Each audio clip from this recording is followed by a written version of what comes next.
நடிகர் திரு ஆதேஷ் பாலா அவருக்கு என்னுடைய தாய் தந்தையருக்கு என்னுடைய முதல் வணக்கம். அப்புறம் என்னுடைய தியாகராஜன் சார் எப்பயுமே என்னால் பயங்கர பாசமாக, அதுக்கு நான் என்ன கொடுத்து வச்சுருக்கேன் தெரியல, அதுக்கு அந்த கடவுளுக்கு தான் நன்றி சொல்லணும். பிரசாந்த் சார் இதே சிரிப்பு தான் சார் மம்பட்டியானது எனக்கு அந்த மம்பட்டியானது ஏற்பட்ட தொடர்பு வந்து நான் அது வரைக்கும் படங்களில் அடியாளா ஹீரோ ஃப்ரெண்டா இப்படி தான் பண்ணிட்டு இருந்தேன். மம்பட்டியானது தான் எனக்கு பெரிய லைஃப் கொடுத்தாரு எனக்கு தியாகராஜன் சார். எங்கள் அம்மா முதல்ல ஆனந்த கண்ணீர் விட்ட படம் என்ன படம்னா அது மம்பட்டியான் தான். அப்படிப்பட்ட ஒரு கேரக்டர் எனக்கு கொடுத்தாரு. எங்கள் அம்மா தியேட்டரில் படம் பார்த்துட்டு வெளியே அழுதாங்க, தியாகராஜன் சார் அழுதாங்க. அது என் லைஃப்லேயே எனக்கு மறக்க முடியாத படம். என்னுடைய சினிமா கேரியர்லேயே எனக்கு மறக்க முடியாத படம் மம்பட்டியான். அதுக்கப்புறம் சாருடைய பொன்னர் சங்கர் பண்ணேன். அவர் எந்த ஃபங்க்ஷனாக இருந்தாலும் ஆதேஷ் பாலா அவருக்கு ஒருத்தரையும் பாலா தான் கூடாது, பாலா நாளைக்கு ஷூட்டிங் வந்துடு அப்படின்னு. அது மாதிரி தான் இந்த படத்துக்கு வந்தேன். இந்த படத்தில் ஒரு ஊர்வசி மேடம் கூட காம்பினேஷன் பண்ணேன். ரொம்ப சர்ப்ரைஸாக இருந்தேன் பண்ணேன். பேமெண்ட்டு உடனே ஈவினிங் பேமெண்ட் கொடுத்தாரு, கவரில் போட்டு கொடுத்தாரு. நான் சினிமாவிலேயே எதிர்பார்க்காத சம்பளம். அந்த கவரை நான் பாக்கெட்லேருந்து பிரிக்க கூட இல்லை. வீட்டில் போய் தான் பிரிச்சா ஒரு ஹார்ட் அட்டாக் வந்துற மாதிரி வச்சு அந்த பேமெண்ட் கொடுத்தாரு சார். மறக்க முடியாத அந்த சம்பவம் எனக்கு மம்பட்டியான் படம். அது சரி அந்த படத்தில் பேமெண்ட் ஆனது. ஒரு விஷயம் எனக்கு வாழ்க்கையில் நம்பிக்கை இருக்குன்னா, நம்ம தொடர்ந்து முயற்சி பண்ணிட்டு இருந்தோம்னா ஒரு நல்ல இடத்தை அடைவானன்றது எனக்கு நம்பிக்கை இருக்கு. அந்த நம்பிக்கை தியாகராஜன் சார் எனக்கு தொடர்ந்து ஊக்கப்படுத்திட்டே இருக்காரு. எனக்கு என்ன சொல்றேன்னு தெரியல, விட்டு அழுதுரும் போல இருக்கு. அந்த மாதிரி எனக்கு இந்த மாதிரி அப்படி அமைஞ்சிருக்கு. அதே மாதிரி பிரசாந்த் சார் அவ்வளோ நாங்கள் மம்பட்டியான் பண்ணும்போது அவர் ஆர்டிஸ்ட் மாதிரியே இருப்பார். எல்லாருமே சொல்லுவாங்க அவர் ஆர்டிஸ்ட் மாதிரியே இருக்க மாட்டாங்க. உண்மையே ஆர்டிஸ்ட் மாதிரியே இருக்க மாட்டாங்க. நான் ஓடி பிடிச்சலாம் விளாண்டுருக்கோம் மம்பட்டியான். நாங்கள் எனக்கு சேசிங் பண்ணும்போது எங்களுக்கு 5 பேருக்கு ட்ரெயினிங் கொடுக்குறோம், வாங்க இப்போ ஓடலான்னு அவர் பாட்டு கடற்கரை விட்டுருவோம், நான் பின்னாடி ஓடி வந்துட்டுருக்கோம். அந்த மாதிரி 5 பேர் கூட ட்ராவல் பண்ணிட்டு இருப்போம். அந்த மாதிரி தொடர்ந்து அந்த மம்பட்டியான் தொடர்ந்து நாங்கள் ட்ராவல் பண்ணோம். ஓடுறது சேசிங் சார் கூடயே ட்ராவல் பண்ணேன். Prashanth sir I love you sir. Prashanth sir எனக்கு ரொம்ப பிடிக்கும் எனக்கு பிரசாந்த் சார். இந்த படம் பிரசாந்த் சாருக்கு மிகப்பெரிய பிரேக் அமையணும் நான் எல்லாவோட கடவுள் வேண்டிக்கிறேன். எங்கள் அப்பா காமெடி நடிகர் சிவராமன் அப்பாவட்டையும் நான் வேண்டிக்கிறேன். அம்மாவோட ஆசீர்வாதம் இன்னைக்குமே இருக்கும். தியாகராஜன் பிரசாந்த் சாருக்கு இந்த படம் கடவுள் புண்ணியத்தில் மிகப்பெரிய வெற்றி அடையணும். என் மனமார்ந்த நன்றிகள். எல்லாரும் தியேட்டர் இப்படி ஒரு அற்புதமான முயற்சிகள் உழைப்பும் கொடுத்த இந்த படத்தை எல்லா ரசிகர்களும் தியேட்டர் பார்த்து ஆதரவு கொடுக்கணும்னு உங்களை ரொம்ப திறமை எடுத்துக்கிறேன். தேங்க்யூ. நன்றி. அடுத்ததாக திரு மோகன் வைத்தியா.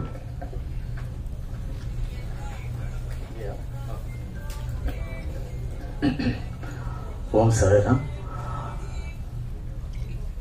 உண்மையாகவே எனக்கு ரொம்ப ரொம்ப பெருமை, ரொம்ப சந்தோஷம். ஏன்னா சின்ன வயசுல நான் பிரசாந்தை பார்த்துருக்கேன். ரொம்ப சின்ன வயசுல அப்போலேருந்தே அதாவது ஒரு பக்தி, ஒரு மரியாதை, அது நான் ரொம்ப பிரசாந்த் கிட்ட பார்த்துருக்கேன். பிரசாந்த் கிட்ட கத்துக்கிட்டு இருக்கேன் நிறைய விஷயம். நான் அந்த பொறுமையா இருக்கிற விஷயம், ஒரு விஷயம் சொன்னா அதுக்கு ஒரு முக்கியத்துவம் கொடுக்கறது. நான் அந்த மியூசிக் கிளாஸ், டான்ஸ் கிளாஸ் எடுக்க போகும்போது அவங்க அந்த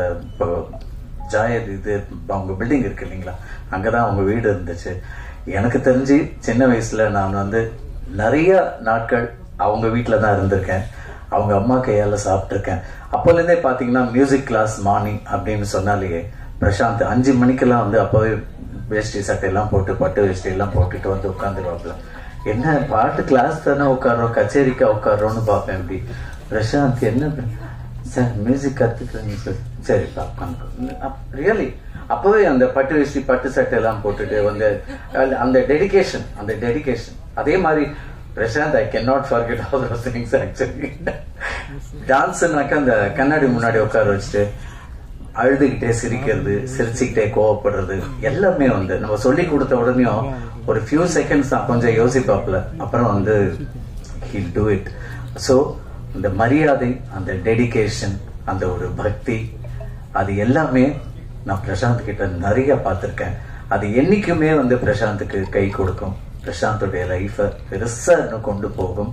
அதே மாதிரி எனக்கு ரொம்ப ரொம்ப ரொம்ப எனக்கு கிடைச்ச வரப்பிரசாதம் சொல்லணும் தியாகராஜன் அண்ணா நான் ஸ்கூல் படிக்கும்பொழுது 1978 பாண்டிச்சேரியில வந்திருக்காருன்னு கேள்விப்பட்டு நான் போய் மீட் பண்ணேன் அவரை. அங்க போய் மீட் பண்ணி நான் கொஞ்சம் நிறைய சில்க் ஸ்மிதா பாட்டெல்லாம் ஆடுவேன். நான் ரொம்ப பிடிக்கும் எனக்கு. பொன்னே நீ அதெல்லாம் ஆடுவேன். அண்ணா எனக்கு சில்க் மோகன்னே பேர் வச்சுட்டாரு எனக்கு ஆக்சுவலி. அப்படியே பேர் வச்சு கூப்பிட்டுட்டே இருப்பாரு. வீட்டுக்கு யார் வந்தாலும் ஏ மோகன் டான்ஸ் ஆடுறான்னு, என்ன அது நைட் கிளப் மாதிரி நம்மள ஆட சொல்லிட்டு இருக்காரு அப்படின்னு பாத்துக்கிட்டு. இல்ல எனக்கு என்ன சந்தோஷம்னா அண்ணாவுக்கு வந்து சார் சொன்ன மாதிரி அவ்வளோ ஒரு பிரியம், அவ்வளோ ஒரு அன்பு, அவ்வளோ ஒரு பாசம். அன்பு அப்படியே கொட்டுவாரு நம்ம கிட்ட. அதனால போன் எடுத்த உடனே திட்டுவாரு, எடுத்த உடனே திட்டுவாரு. டேய் என்னடா பண்ற அண்ணா வீட்டுல, எனக்கு அப்படியே கையெல்லாம் நடுங்க. ஐயோ சரி நாளைக்கு ஷூட்டிங் வந்துரு. அதாவது என்னுடைய பல வருஷ கனவு வைகாசி பிறந்தாச்சு நடிக்க ஆரம்பிச்சதுல இருந்து தியாகராஜன் அண்ணாவுடைய படங்கள் பார்த்ததுல இருந்து ஒரு சேது, அந்நியன், எத்தனையோ படங்கள், கேபி சாரோட படம், அந்த மாதிரி எல்லாம் பண்ணினதுக்கு அப்புறம் கூட அண்ணாவோட டைரக்ஷன்ல நம்மளுக்கு ஒண்ணுமே கிடைக்கலையேன்னு சொல்லி ரொம்ப ரொம்ப ரொம்ப ஃபீல் பண்ணி நிறைய நாட்கள் அழுது இருக்கேன் நான். ஏன்னா நிறைய படங்கள், இப்ப கூட நான் சசிகுமாரோட எவிடன்ஸ்ல பெரிய கேரக்டர் பண்ணியிருக்கேன், ரோபோ சங்கரோட பெரிய கேரக்டர் பண்ணியிருக்கேன். எத்தனை படம் பண்ணினாலும் பிரசாந்த் கூட இந்த அந்தகன் படத்துல பண்ணது எனக்கு ஒரு பெரிய பெரிய பெரிய எனக்கு கிடைச்ச பெரிய பாக்கியம். அது பெரிய பாக்கியம். அதுக்கு வந்து அண்ணாவுக்கு தான் எல்லா கிரெடிட்ஸும் போகும். ஏன்னா அந்த ஒரு பர்டிகுலர் சீன்ல டேய் இது நீ பண்ண நல்லா இருக்கும்டா, பாடா கிளம்பி நாளைக்கு ஷூட்டிங் மவுண்ட் ரோடு வந்துரு அப்படின்னாரு. சரின்னு நான் வரேன். எனக்கு அன்னைக்கு ராத்திரிலாம் தூக்கமே இல்லை. I was so excited. ஐயோ நாளைக்கு என்ன சீன் இருக்குமோ, பிரசாந்தோட சீன் இருக்குமா தெரியல. I was dreaming actually. அப்புறம் அங்க போய் பிரசாந்தை பார்த்த வேண்டியதான், ஐ ஜாலி பிரசாந்தோட சீன். எனக்கு ரொம்ப சந்தோஷமா இருக்கு. இந்த வாய்ப்பை கொடுத்த தியாகராஜன் அண்ணாவுக்கு நான் என்னைக்குமே நன்றி கடன் பட்டிருக்கேன். என் வாழ்நாள்ல என்னைக்குமே மறக்க முடியாது, மறக்கவும் கூடாதுன்னா மறக்கவும் முடியாது என்னால. ஸோ அண்ணா ரொம்ப ரொம்ப ரொம்ப தேங்க்ஸ் அண்ணா. இந்த ஒரு பெரிய வாய்ப்பு கொடுத்தது ரொம்ப நல்ல விஷயம். அடுத்த படத்துல இன்னும் பெரிய கேரக்டரை கொடுக்கணும் கண்டிப்பா. And really so happy. நம்ம ஹீரோயின் அவங்கள பாக்குறது ரொம்ப சந்தோஷமா இருக்கு. அதே மாதிரி நான் வனிதாலாம் நல்ல பிக் பாஸ்ல நல்ல எக்ஸ்பீரியன்ஸ் பண்ணிருக்கோம் நாங்க நிறைய விஷயங்கள். And she is also very lovely friend of my. அழுது கமல் சார் கேட்டார், ஏங்க அவங்க எலிமினேட் ஆனதுக்கு நீங்க ஏன் அழுதிங்க? இல்லைங்க எனக்கு சப்போர்ட்டா இருந்த ஒரே பர்சனுக்கு அவங்க வெளியில போயிட்டாங்க அப்படின்னு. Thank you Vanitha, thanks for that. எல்லாருக்குமே ரொம்ப ரொம்ப ரொம்ப எல்லாரையும் மீட் பண்றது சந்தோஷம்.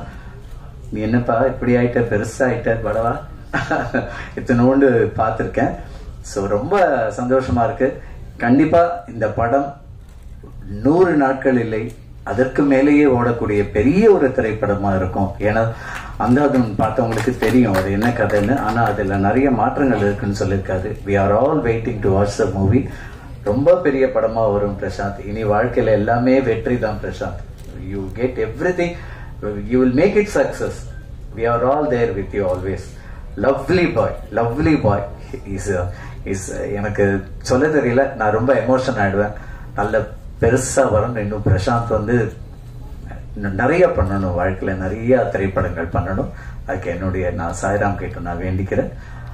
ஐ நீட் பிளெஸிங்ஸ் ஃப்ரம் தியாகராஜன் அண்ணா definitely. Thank you very much for this opportunity. எத்தனையோ படங்கள்லாம் நடிச்சோம். நான் முதல் மேடை வர்றது இந்த அந்தகன் படத்துக்கு தான். இந்த மாதிரி ஒரு பிரஸ் மீட்ல வர்றது, அந்த வாய்ப்பு கொடுத்த தியாகராஜன் அண்ணாவுக்கு ரொம்ப ரொம்ப ரொம்ப தேங்க்ஸ். Thank you very much. உங்களை எல்லாம் சந்திச்சது மீடியா பீப்புள் எல்லாருக்குமே என்னுடைய மனமார்ந்த நன்றிகள். Thank you so much. தேங்க்யூ. நன்றி. அடுத்ததாக திரு ரவி அவர்கள். ரவி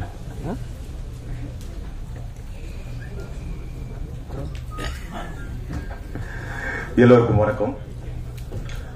ரொம்ப சந்தோஷமா இருக்கு. அந்தகன் பிரசாந்த் சாருக்கும் எனக்கும் நிறைய தொடர்பு இருக்கு. நீங்க நிறைய படத்துல மஜ்னுவா இருக்கட்டும், தமிழா இருக்கட்டும், பார்த்தேன் ரசித்தனா இருக்கட்டும், ஜெய்யா இருக்கட்டும், மாதிரி ஏகப்பட்ட படங்கள் அவருக்கு எனக்கு ஒரு காம்பினேஷன் போயிட்டே இருக்கும்.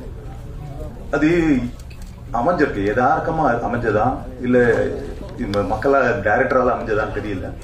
அவ்வளவு பிரமாதமா அமைஞ்சிருக்கும் ஒவ்வொரு கேரக்டரா இருக்கட்டும். எனக்கு ரொம்ப சந்தோஷம். தியாகராஜன் அண்ணா எல்லாரும் அண்ணா அண்ணான்னு சொல்றாங்க. எதுக்கு இவ்வளவு அண்ணா அண்ணா நாங்க சாருன்னு உச்சரிக்காம அண்ணான்றாங்கன்னா அந்த அளவுக்கு ஒரு உரிமையான ஒரு மனிதர். யாரா இருந்தாலும் அப்படி பக்கத்துல பழகினா அப்படி இருக்கும்ல, ஒரு அண்ணன் கிட்ட உண்மையிலேயே பழகினா அப்படி இருக்கும். அது மாதிரி இருக்கும். எது வந்தாலும் உரிமையா சொல்லுவாரு. அவர்கிட்ட ஒரு பிடிச்ச விஷயம் என்னன்னு கேட்டீங்கன்னா, எவ்வளவு பெரிய படம் வந்தாலும் ஒரு சாதாரணமா ஒரு அலப்பறை இல்லாம சிம்பிளா எடுத்துட்டு பெரிய அளவுல பிரம்மாண்டமா திரையில காமிச்சிருவோம். அதான் அவரோட பியூட்டியே. அதுதான் சொல்றேன். நான் ஏற்கனவே சொல்லியிருந்தேன், பாகுபலின்னு ஒரு படம், பிரமாதமான ஒரு படம், எல்லாரும் பேசிட்டு இருந்தாங்க. பொன்னர் சங்கர்னு ஒரு படத்தை ரொம்ப சிம்பிளா, அவ்வளவு பெரிய படத்தை அசால்ட்டா, ரொம்ப சிம்பிளா மெட்ராஸ் பஸ் ரொம்ப அசால்ட்டா முடிச்சு அதை பெரிய அளவுக்கு பேச வச்சாரு. அப்படியாப்பட்ட படங்களை எடுத்தும் போது இந்த படங்கள்லாம் அவருக்கு சாதாரண விஷயம். அது ஒரு ரீமேக்லாம் அவருக்கு அல்வா சாப்பிடுற மாதிரி அனாவசியமா அடிச்சிடும். அதையே என்ன பெட்டர்மெண்ட்ல பண்ண முடியுமோ அந்த அளவுக்கு இந்த படத்தை பண்ணிருப்பாரு, எந்த டவுட்டும் கிடையாது. சரி, அதான் அவர் பண்ற படத்துல ஏதோ ஒரு என்ன பெசன்ட் ரவி எங்க இருக்கு அப்படின்னு தான் எல்லாரையும் கூப்பிடுற மாதிரி தான் இந்த உரிமை இருக்கு பாத்தீங்களா. ரவி என்ன டேட்டு அப்படிலாம் இல்ல, ரவி எங்க இருக்க, நாளைக்கு ஷூட்டிங், யாரா இருந்தாலும் வந்துருவாங்க. அது எப்படின்னாக்கா ஒரு அண்ணன் வீட்டுல கூப்பிட்டு எங்கடா இருக்க வர அப்படின்னாக்கா நம்ம போய் நிப்போம்ல, அது மாதிரிதான் இருக்கும். அதனாலதான் இவர் சொல்லும் போது, நம்ம டான்ஸ் மாஸ்டர் சொல்லும் போது அந்த உரிமை இருந்தில்ல, அந்த உரிமை தான். அதனாலதான் அண்ணா அண்ணன் ஆசையா நம்ம கூப்பிடுறோம். அவ்வளவு உரிமை கூப்பிடுவாரு. அதே சமயத்துல அந்த கேரக்டர் வந்து தெளிவா அந்த ஒரு படத்துக்கு ஒரு இம்பார்ட்டன், ஏதோ சொல்றேன் கூப்பிட்டோம் சான்ஸ் கொடுக்கணும் அப்படிலாம் இருக்காது, இம்பார்ட்டன்ஸ் இருக்கும். அது எனக்கு ரொம்ப ஒரு சந்தோஷமான விஷயம் அண்ணா கிட்ட. அவருக்கு இன்னொரு சந்தோஷமான விஷயம், ரீசெண்டா ஒரு கிளிப்பிங்ஸ் பார்த்தேன். அவர் வந்து இந்த முனூர்தீன் கிட்ட, பெசநகர்ல இருக்க முனூர்தீன் பாய் கிட்ட தான் பாக்ஸிங் கத்துக்கிட்டேன்னு சொன்னாரு. அவரோட குருநாதரும், நான் எனக்கு நிறைய குருநாதர் இருக்காங்க, அதனால அவரும் எனக்கு பாக்ஸிங் கத்து கொடுக்குறாரு. இந்த நேரத்துல கத்து கொடுத்தாருங்க, இந்த நேரத்துல நான் தெரிவிச்சுக்கிறேன் அண்ணன் கிட்ட. ரொம்ப சந்தோஷம். ஏன்னா இன்னைக்கு சொல்லுவார், அந்த அவங்களோட பசங்களை எல்லாம் விட்டு கொடுக்க மாட்டாங்க. இன்னைக்கு அந்த பாக்ஸிங்கா இருக்கட்டும், அதை பிரசாந்தை பொறுத்த வரைக்கும், பிரசாந்த் ஜி பொறுத்த வரைக்கும், நீங்க பாக்ஸிங்கா இருக்கட்டும், சிலம்பமா இருக்கட்டும், அதான் சினிமாக்கு தேரி சும்மா ஏதோ சினிமாக்கு வந்து அவர் ஜாயின் பண்ணவர் கிடையாது. நீங்க எந்த கலையை கேட்டாலும் அது செஞ்சிருப்பாரு. பாக்ஸிங்கா இருக்கட்டும், டான்ஸா இருக்கட்டும், ஒரு என்ன மாதிரி ஒரு விஷயங்கள் இருந்தாலும் கத்துக்கிட்டு தான் உள்ள வந்தார். அதனால சினிமா விட்டு எப்பவுமே பிரசாந்த் போக மாட்டார். நடுவுல கொஞ்ச நாள் படம் இல்லைன்னு என்னென்னவோ பேசிட்டு இருந்தாங்க. ஆனா பிரசாந்த் லவ் சினிமா அவருடைய ரத்தத்துல, நரம்புல தான் சொல்லுவாங்கல்ல, சட்டையில, எல்லாத்துலயுமே சினிமா இருக்கு. அவங்க ஃபேமிலி, அப்பாவுக்கும் சரி பிரசாந்துக்கும் சரி. அதனால இந்த படம் வேற லெவல்ல பேசக்கூடிய ஒரு படமா இருக்கும். இந்த படத்தோட நிக்காது. 50வது படம், பெரிய சந்தோஷம் இந்த நேரம், நானும் தெரிஞ்சு வச்சுக்கிறேன். இந்த நேரத்துல இந்த படத்தோட நிக்காது, பெரிய பெரிய படங்கள் கொடுத்துக்கிட்டே இருப்பாரு கடைசி எண்டு வரைக்கும். அந்த படத்துல எனக்கு அந்த சந்தேகம் இல்லவே இல்லை. ஏன்னா அண்ணன் தூண் மாதிரி அண்ணன் கூட இருந்துட்டே இருப்பாரு, சாதிப்பாரு. இந்த படம் வெற்றி பெறும். இதே வெற்றி விழாவில் கலந்துக்கிட்டு உங்ககிட்ட பேசுவேன். நன்றி. Thank you very much.